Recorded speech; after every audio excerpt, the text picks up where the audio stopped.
Is it Oh, your new favorite? I love my Alexa. Yes, I do. Are you Alexa or Google Home? We have both, but I'm a fan of Alexa. Both? Yeah. Okay. What about you?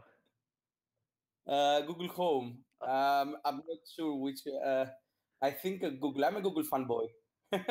Oh yeah, your best friends Yeah. with Sergey. Yeah. I like talking. I like the act that it's like a human. Like I like the human component. Exactly. It's very nice. I think it's just starting. Going So to see a lot of. how far have you gotten? What have you made yours do? Your Google Home. Unfortunately, currently I'm in Greece, so we don't have that many options. For example, you can't use Google Express to buy stuff. So mainly using it for events, reminders, check the weather, that stuff. I have also used a couple of routines. I don't know if you use your Nomi or IFTT, Stringify, some of those apps. No, I haven't used those. I mean, no, I haven't used them in the context of my Alexa. It's nice. You can, for example, let's say when you return home, you can use your routine app to open the lights and stuff like that. It's nice, Yep. which is interesting. There's a routines menu inside of Alexa. I just haven't played with it yet. Okay. So it's integrated there. With Google Home, I think it's not yet. You have to enable the third-party app. I'm sure it will be soon. Yeah, probably. It's nice. I think it's just starting, so I think it's going to be really interesting in the next year or so. Yeah, the next 5 years is going to be crazy for voice. Yeah. So you want some stats here? Because I looked into it. You ready for some stats? Sure. I went to Best Buy to purchase a Google Home because I got the Alexa for Christmas and I wanted to know what Google Home was like. Mm-hmm. So I went there, purchased a Google Home, the miniature one, the smaller one. And I asked the manager there, I said, hey, what was the best selling item this holiday season? And he said, there was one, it was the Alexa and the Google Home there. And I said, all right, well, what was the second and third? He goes, there wasn't a second and third. He goes, kids wanted it, adults wanted it, teens wanted it. He goes, everybody only wanted that. Wow. Okay. I know. Right. It blew my mind. Wouldn't expect that from kids. Right. They all are talking. They like the idea of talking to Alexa. Okay. Right. And so I said, oh, this is interesting. So then I went home or back to the office and I went online and I started looking about the growth of voice and like the sales year over year. Like 3 years ago, like nobody. 2 years ago, some people. 3 years ago, it's like doubling, tripling. Right now in the United States, 10% of all the households have one. Okay. And like it's exponentially growing. So I'm thinking 2 to 3 years, almost everyone. By 5 years, everyone will at least have one in their home. Yeah, and I think it's going to be way more advanced. I mean, the thing with the contextual conversation is just starting. It's very interesting. Well, they get to apply all their machine learning at scale now. The fact that they have 36 million Americans that have one of these in their homes means they get to learn all that much better on massive amounts of data. And as you know, the more data you have, the smarter it is. Exactly. That's the point.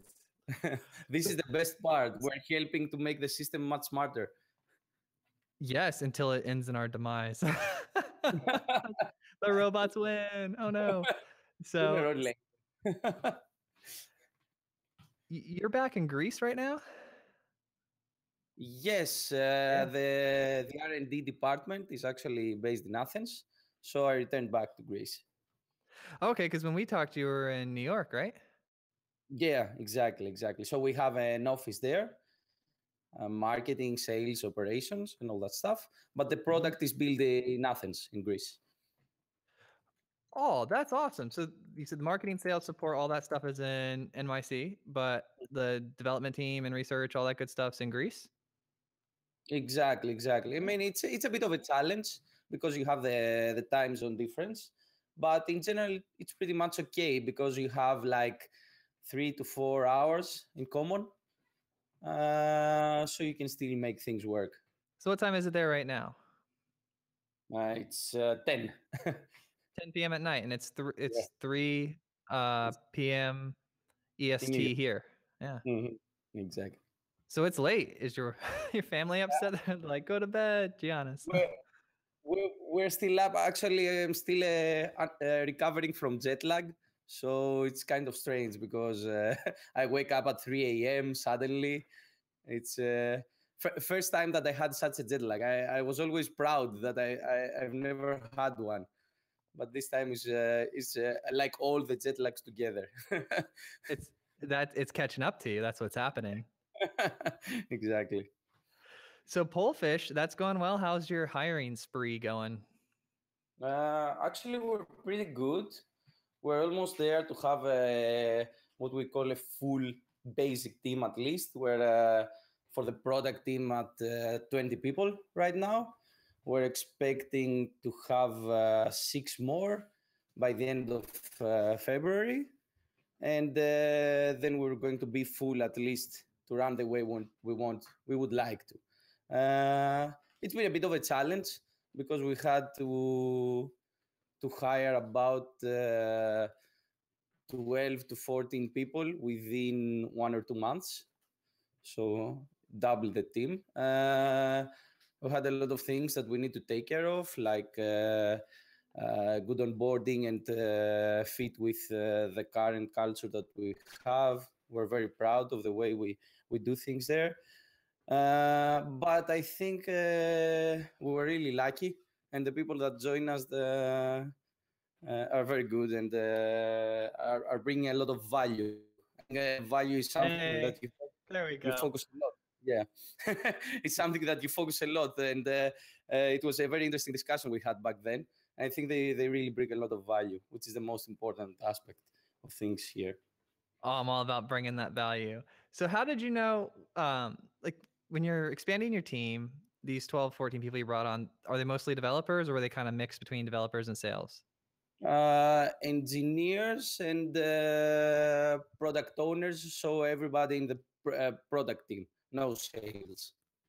So what made you say to yourself, oh man, I need these extra people? Like, how did you know that you needed them? Well, actually, we things were getting out of hand in a lot of areas of the product. So we had a huge pipeline that we wouldn't be able to cover. We also had, let's say, two different business needs that we should address. So from one side, we have a researcher, someone that wants to run a survey within Pollfish, and most of the team was focused there. But on the other hand, we also have a publisher. A publisher is the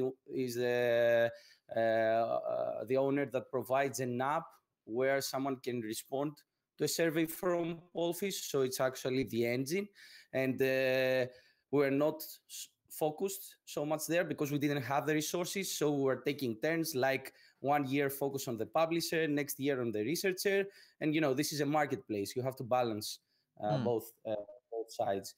So now that we had the chance and we were growing and we're really happy with the revenues, we decided that we need to build dedicated teams to develop both business needs in parallel.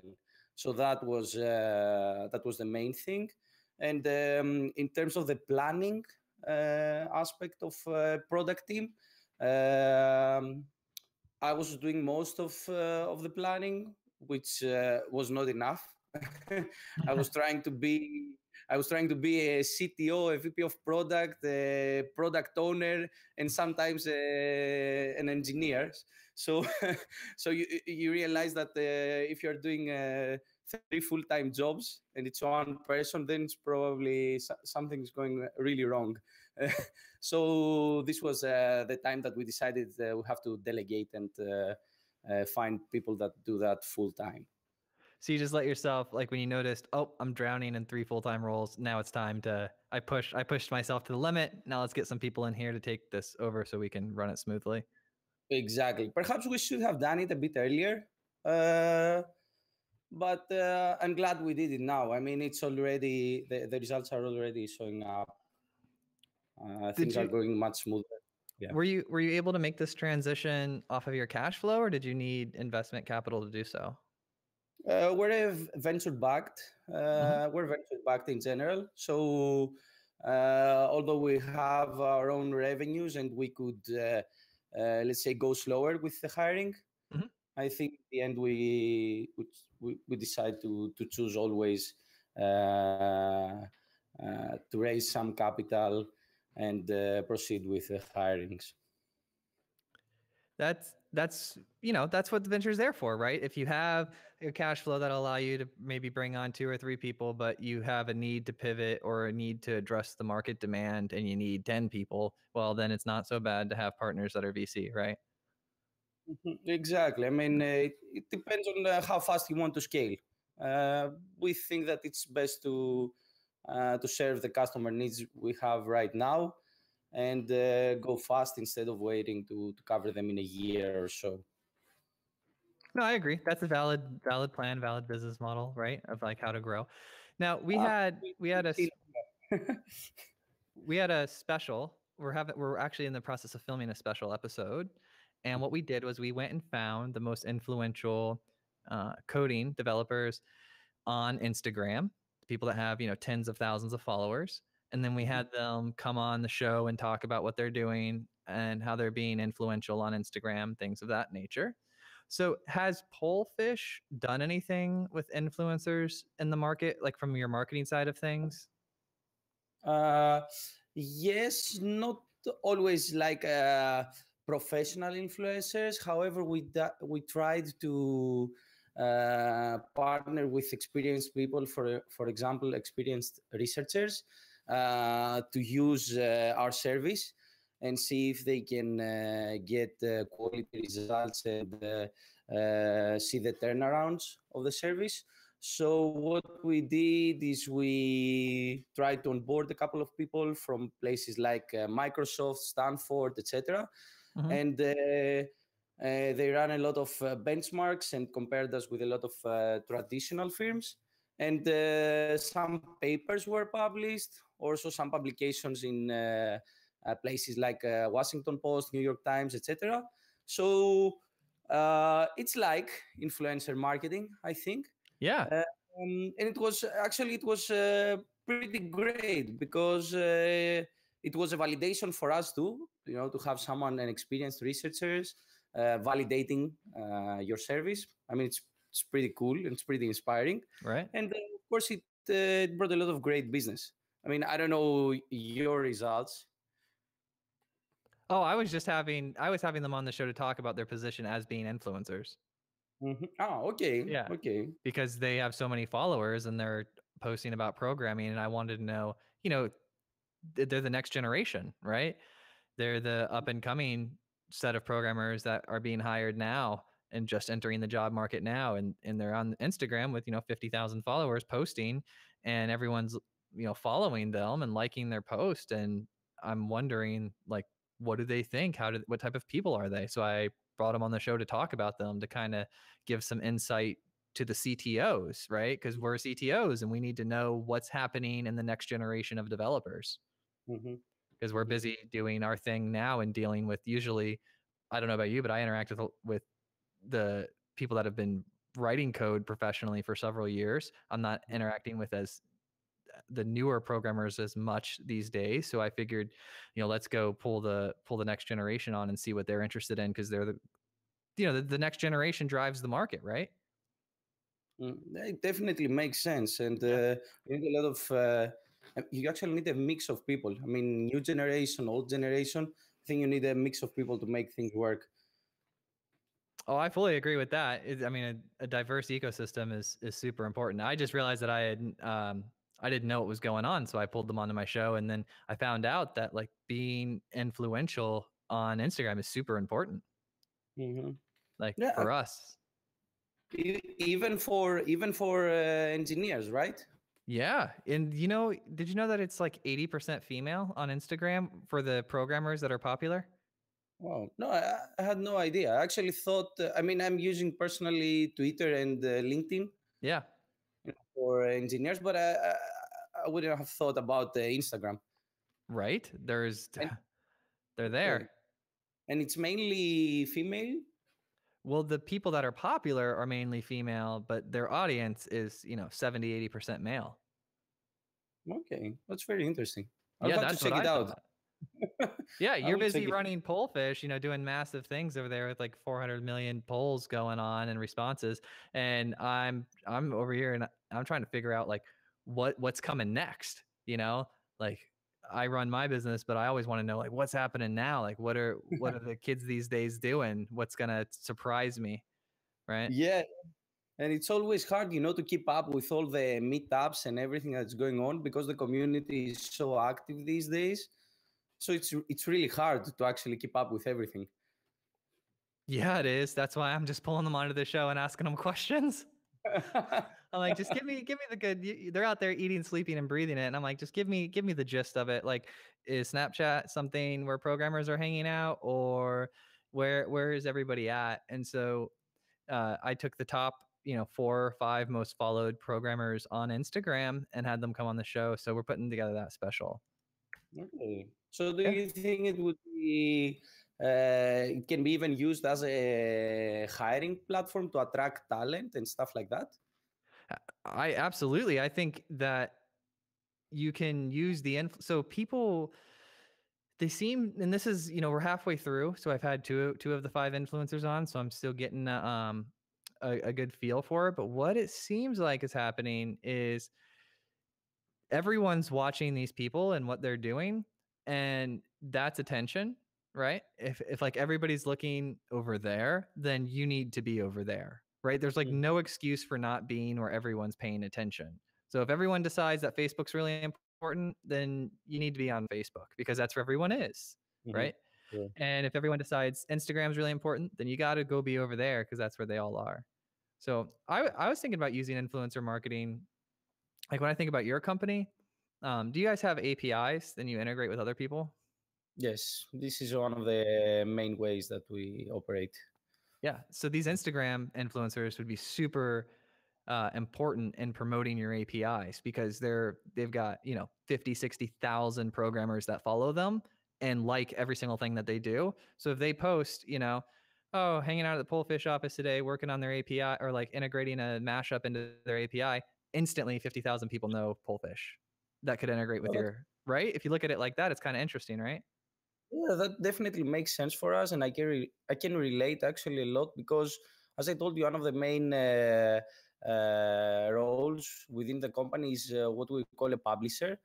A publisher is someone that owns an app or has developed an app, someone like an indie developer. So I suppose it would make a lot of sense to see if an influencer can actually relate to the APIs and the SDKs that we have developed for developers.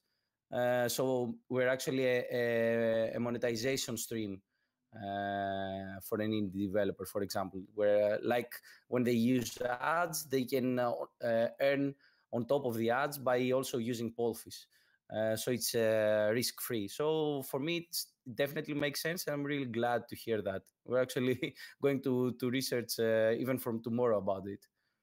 Right? Because if you have the option of tomorrow 50,000 developers learning about Pollfish, like would that benefit your business? Probably. Definitely. Yeah. Definitely a lot. So then all you have to do is go online and find the people who have like 50,000 people follow them and just say, "Hey, talk about Pollfish," and they do, and then instantly everybody knows who you are. Mm-hmm. Exactly, exactly. I think Yeah. the main point is to find an influencer that actually can understand the value that you're bringing, if you're bringing any value to the market. This is the main point.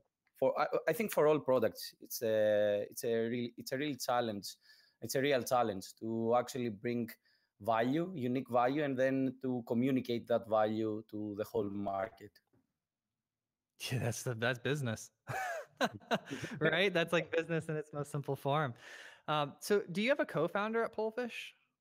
Yes, actually, we're 4 co-founders. So the CEO currently is running the whole company, of course, and is in New York, John Papadakis, and 2 other co-founders, Andreas Vurkos is mainly running the publisher acquisition side of things, since we mentioned it. And this is Bellas is responsible for all the user experience and the communication of Pollfish to the customers and the publishers as well. A lot of people. Yeah. How did you meet each other? So with John and Andreas, we were at the university together. We were all engineers working on mobile, and this is actually how Pollfish came to life. We were thinking about how to get feedback for our own apps and what to develop next. And initially we thought about a developer tool to collect surveys. Then we thought, okay, why not allowing everyone out there, every company, every organization to collect feedback from everyone out there. I mean, we knew back then that in 5 years' time, when we started, it was 2012, everybody's going to be on smartphone. So this is the way we thought about it, and through a common connection, actually one of our advisors, we met Zisis, the designer and user experience guy. Sorry about that. You breaking stuff back there. It's a bit late, that's why. Yeah. So you guys all were engineers working together and wanting feedback from the apps you were making. So you created Pollfish. That's all. That sounds a lot like Slack. Slack's. Yeah. Yeah, I've known about Slack. Yeah, actually, it's quite similar. It was mainly for internal usage. Yeah. And then we decided to go public. That's true. Never thought about it. Right. And then it says here that Pollfish predicted Brexit. I want to know about that. How come that bullet point's on my list here? Yeah. Actually, I think that due to the fact that we ask everyday people like you and me, I think we have a way to get more quality responses. So initially, actually, we even predicted the Greek referendum here in Greece. Then we managed to predict Brexit. And actually, we even predicted the favorable vote in the United States and also a couple of swing states. So it's going pretty good, actually, in terms of predictions. Well, that's like 100%. It's going well, yeah. Yeah, it's amazing. If you ask the people, they just kind of tell you. Yeah, exactly. And for us, it's interesting because it's one of those times where you have a lot of things that are, you can't actually predict them because they're 50% there, 50%. So you're not exactly sure what's the outcome. So it's really interesting because if you had like a sure win, then okay, it wouldn't be that valuable. But now that it's always, somewhere in the middle, it makes much more sense if you can predict something. I was just thinking about, who's going to know the next election? Exactly. Amazon and Google, because they have these recorders in our homes. And all they have to do is go like machine analysis the transcripts and say, oh, this person wins. Right? I think, yeah, exactly. I think it's a next step for Pollfish even to have a skill that is powered within one of those mediums. Ooh, please. Yeah, I mean, it makes sense for us. Thank you. I had some other people on the show who will remain nameless. And they were very, very like not interested in voice being the future. They're like, no, that's not right for my company. That's not. And I was like, dude, I use your product and it would be right for your company. Right? Definitely. I'm a huge fan. I mean, I'm totally sold. Well, why not? It's the future. I even put it in my book because I'm like, I wanted it to be published, at a certain date so I can look back and be like, told you so, look back and see like, look, it was in my book 4 years ago. I told you voice was the future. So. You can actually keep their Twitter accounts and then send them tweets. There you go. Yeah, I think.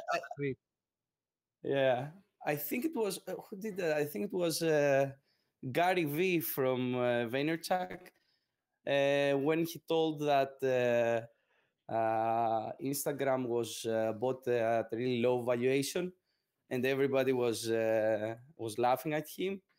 And then when they made the offer for Snapchat and I'm not sure WhatsApp, I'm not sure 18 which app. billion or something. Yeah. Then he sent it to everyone tweets that I told you so. After like 4 or 5 years, and he sent them tweets. I told you so. I told you so. I told you so.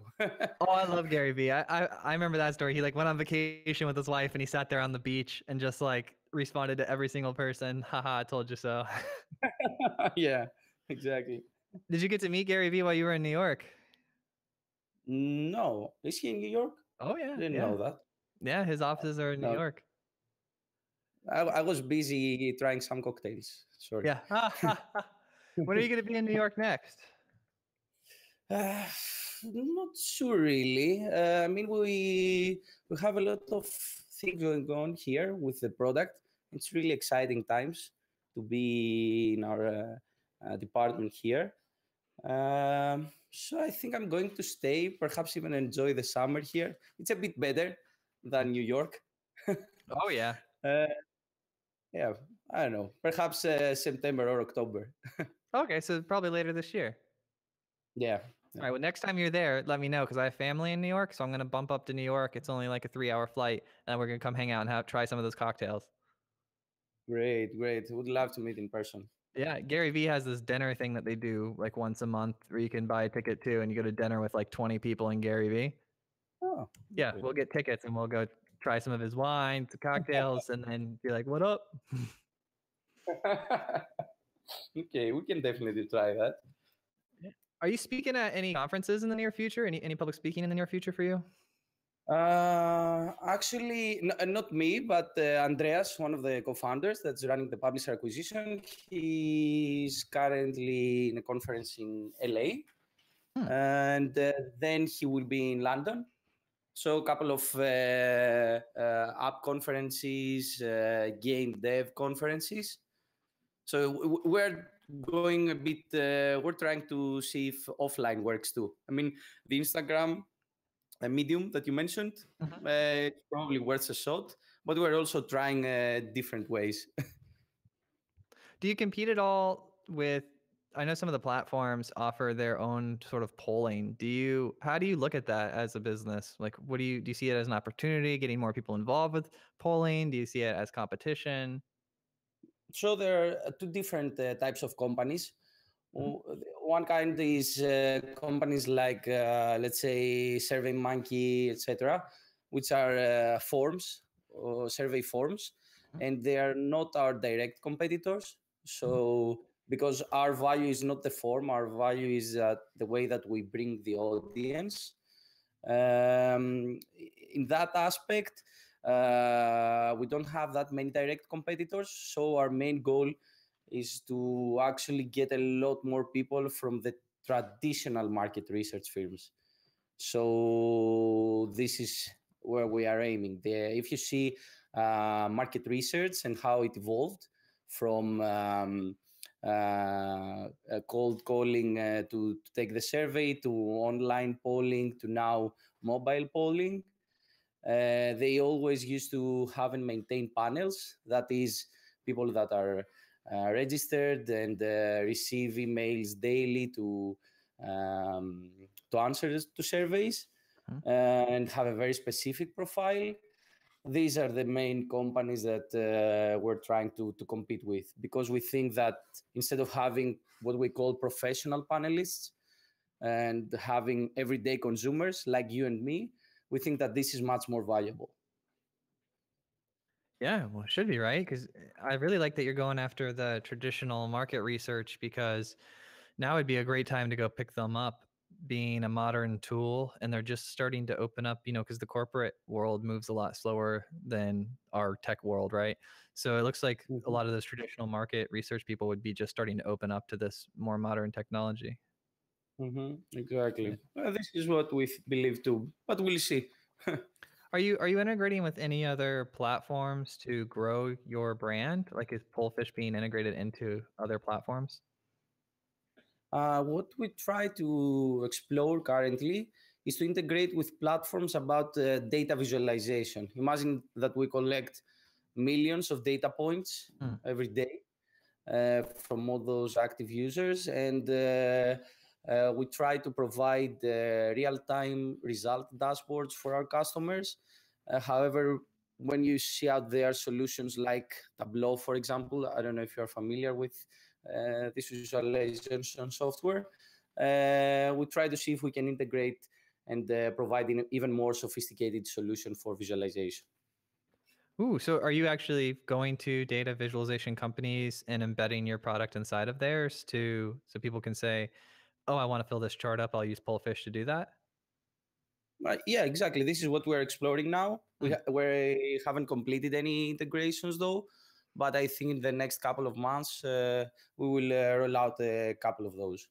Yeah, because that's like a great way to advertise. All of a sudden, if you get a company that has 10 million views a month in their data visualization platform, and all of a sudden Pollfish shows up as a way for them to gather data, that's like lots of eyeballs.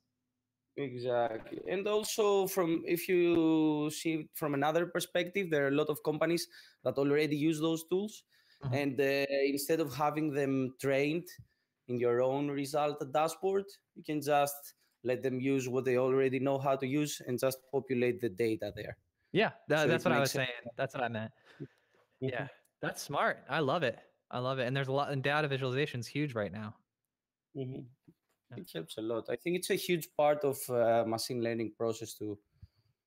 Yeah, what type of talks is Andres giving in LA and London? What's he talking about there? A lot of stuff about publisher monetization and what's the trend out there, because I mean things have evolved a lot since the days of simple banner ads to interstitial ads, video ads, and all that stuff, to polls and surveys, which is what we are doing. So it's mainly about that, and sometimes even some more technical talks, because Andreas is also an active developer, mobile engineer. So he's actually the guy that developed the SDKs that power all those 400 million consumers. So it's from tech to purely monetization strategies. Wow. What SDKs for like iOS and Android, or what type of SDKs is he making? Android and iOS, and we have also expanded to other platforms like Unity, etc. So can I like video game, like polling inside of video games? Yeah, exactly. Whoa. It's actually it's one of the high converting, because imagine if you're in a game and you can, let's say, either purchase a life or respond to a quick poll and get a life for free. Wow, this is the future right here. Yeah, because it's like a virtual economy if you think about it. You have like a virtual coin. It's very interesting. You got it, man. This is it. It just clicked for me. When I'm inside of a video game and a video game developer can prompt me for some sort of digital currency, right? Like a DLC pack or like something that's motivating for me. And I can answer a question and give them actionable feedback as the way that they should be directing their brand. That is priceless. I'm glad you liked it. It's actually like 40% conversion rate. It's really high. Wow. So you guys are you going after? So you're building the SDKs for Unity, and then developers are just snatching them up and integrating them into their apps. You don't even really have to sell the companies on it. The developers just see the need and they grab it and they put it right into their app and they start getting feedback. Exactly. And the best part is that we have made it so easy. It's like one line of integration and it's ready. I mean, one line, it's less than 5 minutes. So when do you buy the private jet? I'm more of the sailing boats guy. So there you go. But That's I awesome. think we have a lot of work. Yeah. So you guys, do you see the light at the end of the tunnel for becoming cash flow positive and paying back the VC, or and then like running things on your own, or how does that relationship work? I think that currently we're more focused on growth. Yeah. So for us, it's like turning those users to 5 times more and acquiring a lot more customers in the enterprise space. So it's our main focus is on growth and much less on profitability. This is the way we see things now. Although I'm not sure how it's going to be in 2 years from now, but currently it's growth. This is the first priority. So you guys are making a mad dash towards dominating the market. And once you have the brand in place and everyone's like, oh, you use Pollfish for that. Oh, you use Pollfish. Once you become the household name, then it's like, now we're shifting our thoughts to revenue and how to become profitable. Exactly. Couldn't say it better. The revenues are quite high, but we're not focused on profitability. We're burning a lot. Our expenses are quite high too. Right. Yeah. I'm sure the VC people know all about that. No, but seriously though, the way you get the unicorn style brands is by making the mad dash towards owning the household name. Mm-hmm. Like you want to become the word. You're gonna be like, oh yeah, don't be stupid. Use Pollfish for that. Like that's how we do it, you know. Mm-hmm. And once you become that, then it's just a matter of keeping it, you know. Wow. You can say it better. I mean, for us, this is pretty much happening a lot in the publisher space.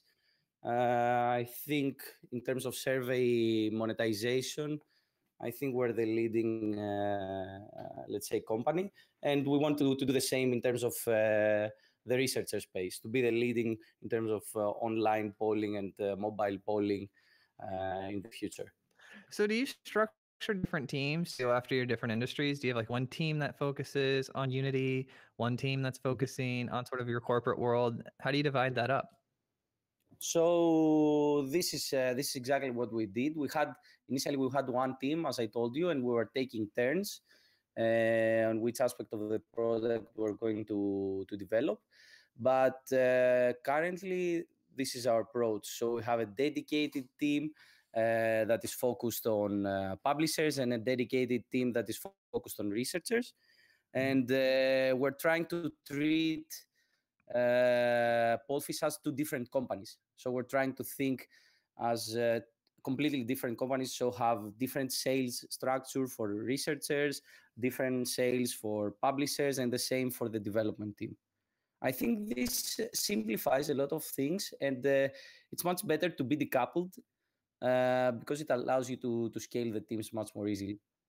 What? Are you arguing that decoupled systems are more stable? Preach it to the choir. Speak up. I love it, man. Are you the first one to enter in this Unity thing, or am I just like so out of it that I didn't realize that this is a thing inside of video games? In terms of surveys, I think yes. In general, as I told you, we're trying to be the leaders there. We pretty much had the know-how because we were solving our own need. This was the best part about Pollfish and the publisher aspect of it. Are you making videos of how you're able to do that for video games and then like pushing them out to the video game company employees? We have a couple of tutorials. I don't think we have an updated video with the latest SDK version, but we have a lot of use cases and examples on GitHub too. Imagine this. Imagine you're scrolling through Facebook and you're a developer at one of the Microsoft gaming studios, or maybe PlayStation or Xbox or whatever. Maybe you're working on like the newest iteration of Call of Duty, right? And you're scrolling through your Facebook feed because it's Saturday, and all of a sudden you see this high energy video game style trailer, right? And and they're showing the user play, and all of a sudden like the poll comes up like at the appropriate moment. The user responds, boom, and then it shows the video turning to the development team of the game and getting like actionable feedback, and it's all animated and like really cool, like high energy stuff. All of a sudden, that developer sitting there saw like a 1 minute 90-second clip of the fact that this is possible, right? The fact that they can do this in their games, and then they're like blown away by it. That's actually pretty good. Are you interested in joining our marketing department? Yes, I am. No, that was just right off the top of my head. That's what I see in my head when you're talking. Like that just is what pops in. I'm like, this is what would get me. And you could run that ads against all the developers that make video games at those companies, and then within 1 week every developer would know that Pollfish is a possibility to drag and drop into their video game, and they would bring it up in meetings and they would talk, and everybody would be like, whoa, you got to do this Pollfish thing, because I haven't seen that in a video game yet. I play video games. I'm a fan of gaming. So is my brother. So is Jake, who's here in the studio with us. We all play games and none of us have seen that yet. And I'm like, that's the win. That's a huge win. Wow. No, Yeah. as a developer, I can definitely relate. I mean, it's a really great approach. Yeah. So yeah, we'll clip that part of the call and send it to your marketing team. There you go. It's been pretty inspiring, this whole conversation. I mean, from Instagram for engineers to even this idea. It's very nice. Yeah, that's what we try to do. Try to bring value to you and the listeners, and that's what it's all about. Just sharing. We actually have. Do you know Epix Entertainment? Yes. Yeah, we had Adrian Jura on the show. They're a large mobile gaming company. He was actually our first episode. I'm going to send an email to him after this and be like, yo, check out Pollfish, because you can get crazy stats on how people are using your games, and they do 20 games a year, man. Wow. Okay. Yeah, that will be great. And if you look at their games, oh my God, Giannis, they're the best of the best, man. Wow. Okay, I will check them out. Thank you. Yeah, check them out, and then just be like, yo, hey, Adrian, you and I were both talked to Joel. We're both on a show. We should get together. I'll send the email. I'll connect you too. Thank you very much. That would be awesome.